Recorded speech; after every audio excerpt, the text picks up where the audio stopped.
that this project goes well because the people are in a more challenging situation.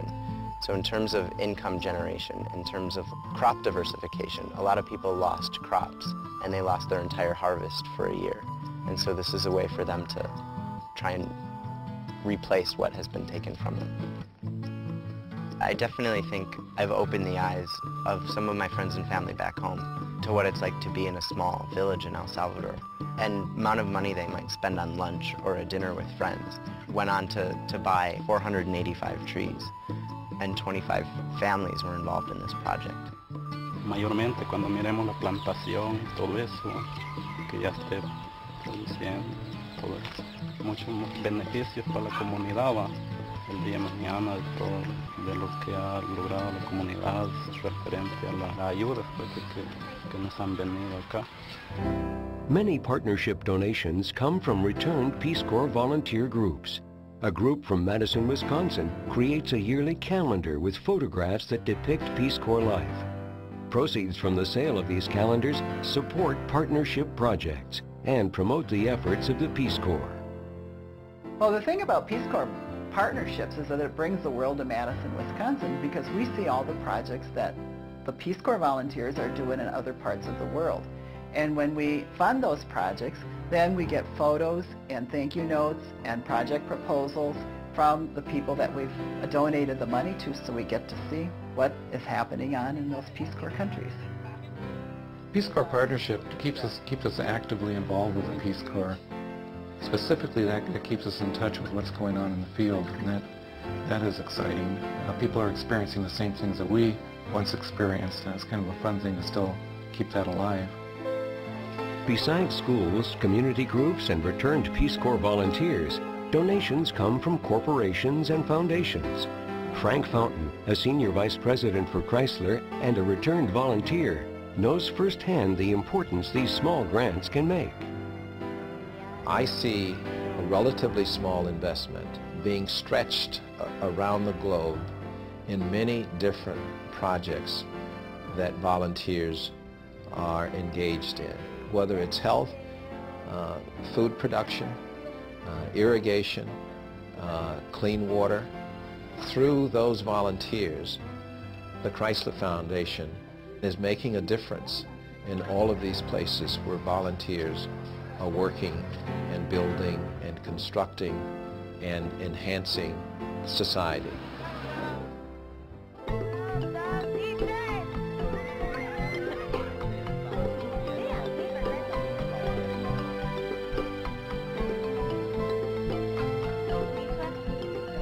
Since 1964, the Peace Corps Partnership Program has assisted in most places volunteers have served.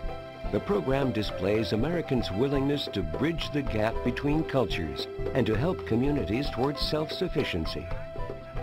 I think it's important to learn about other cultures in the world because we need to learn how other people are living, and it makes me feel grateful for what I have. The Peace Corps is one of the greatest things I've ever done, and this was a way to help the Peace Corps even though I'm living in Hamilton, Montana. It was a really special moment when I knew that the people in my village had a connection to the people in my hometown.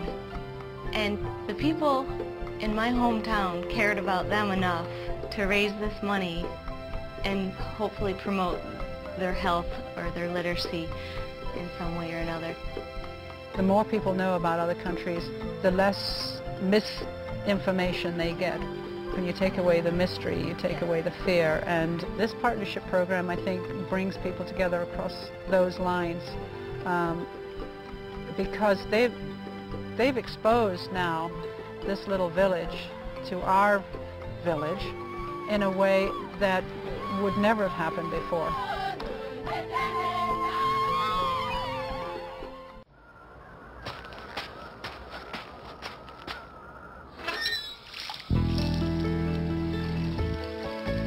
When you start with Rotary,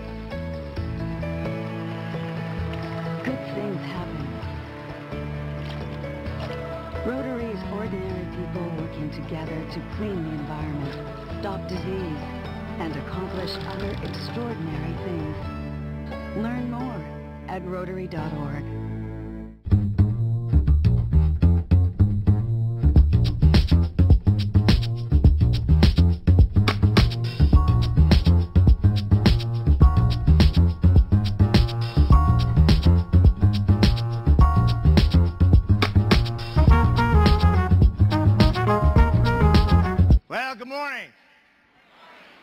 Come on, good morning. Are you excited? Right.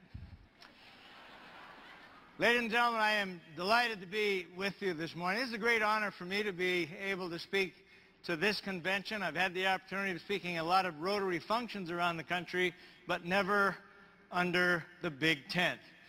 And so this is a big thing for me today.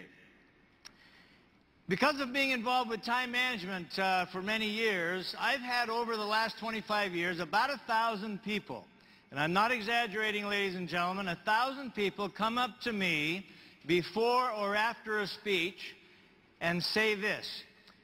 It's always interesting. They always lower their voice and they look around to make sure nobody's looking, and they say, you know, Hiram, I wish I lived 100 years ago when they had more time. Really? How much more time did they have 100? Oh, they had a lot more time. You know what the only difference is, ladies and gentlemen, between today and 100 years ago? We have more options than they had. Why do we have more options? Because we do stuff faster. We are into speed. If my grandfather missed a train, no big deal. He'd wait 24 hours, catch another train. If my father missed an airplane, no big deal. 5 hours, catch another airplane. If I miss one section of a revolving door, I go nuts. And so do you. And why do we do that? Because we're into speed. That's why. Would you tolerate the speed of a PC 15 years ago today? Do you remember the old dot matrix printers? And we'd stand there in awe and watch those suckers spin. Remember? You would not tolerate that today. Now, I'm going to make a statement. If you don't remember a thing I've said today, you remember this statement. The basic principles that help a human being become more productive and effective and a better human being have not changed for 6,000 years. Every generation has to rediscover these principles. We give new names to them. We write books about them. A good friend of mine wrote a book, 7 Habits of Stuff. I wrote a book, What Matters Most? Read either book. There's not a new idea in either book. It's criminal, really. We make money at that stuff. I'm going to share 2 principles with you today in the time that I have. Let me introduce this first principle with this idea. There are 2 basic mentalities on the planet today. One is called the scarcity mentality. The other is the abundance mentality. The scarcity mentality suggests there isn't enough on the planet for everyone, therefore I've got to grab what I can and hold on to it. The abundance mentality suggests there is plenty on the planet for everyone, therefore I can share what I have. I became acquainted with this idea and excited about it many years ago. I was giving a speech in a city east of here. I flew to that city. I was speaking at a big convention. The president of that company picked me up in his car. I don't know what kind of car it was, but it had 2 big R's on the front.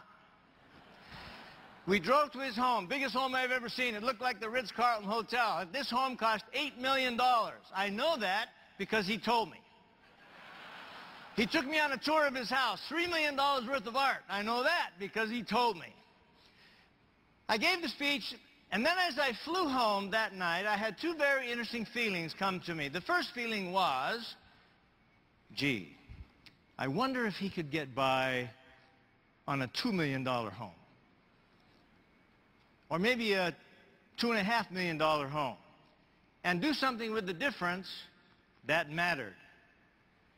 The second thought that came screaming in on me was, but wait a minute, I would defend his right to have that $8 million home with my life. That's what freedom is all about.